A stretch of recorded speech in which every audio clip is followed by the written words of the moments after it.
Hello, আসসালামু আলাইকুম everyone. কেমন আছেন সবাই? আশা করি সবাই ভালো আছেন। তো কিছুদিন আগে আপনাদেরকে দেখিয়েছিলাম আমাদের ক্ষেতে সব সবুজ ছিল ধানগুলো। দেখুন কিছুদিনের ব্যবধানেই সব ধান পেকে গেছে, কাটার সময় হয়ে গেছে। তো এই গাড়িগুলো আসার কারণে আমাদের অনেক সুবিধা হয়েছে।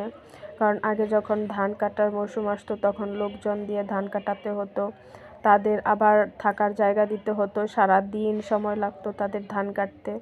কিন্তু এই মেশিনগুলো আসার কারণে দেখা গেছে যে 15 থেকে 20 মিনিটেও সময় লাগে না, একটা ক্ষেতের ধান কাটা হয়ে যায়।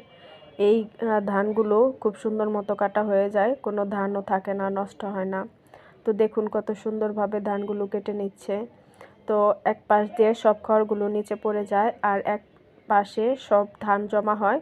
যখন ওই ট্যাঙ্কিটা ভর্তি হয়ে যায় তখন পাইপের মাধ্যমে সব ধান নিচে নেমে আসে এবং বস্তা ধরলেই সব ধান বস্তায় চলে যায়। তো এভাবে সবগুলোই ক্ষেত কেটে নিল। তো এইখানে এই খড়গুলো আবার বিক্রি করে দেওয়া হয়েছে, যাদের গরু আছে তারা নিয়ে যায়। তো এগুলো হচ্ছে পোলাও ধান। তো আমাদের পোলাও ধানও করা হয়েছে, তো এগুলো কেটে নিচ্ছিল। এই যে দেখুন কত সুন্দর সিস্টেম। তো পাইপের নিচে বস্তা ধরছে আর সব ধানগুলো বস্তা ভর্তি হয়ে যাচ্ছে। তো অনেকগুলো ধানই কাটা হয়ে গেছে, আমাদের প্রায় সব ক্ষেত কাটা শেষ। তো এখানে আমার আব্বাও হেল্প করছিল ওদেরকে। তো সবগুলো ধান এখন নিয়ে আসলো আমাদের বাড়িতে।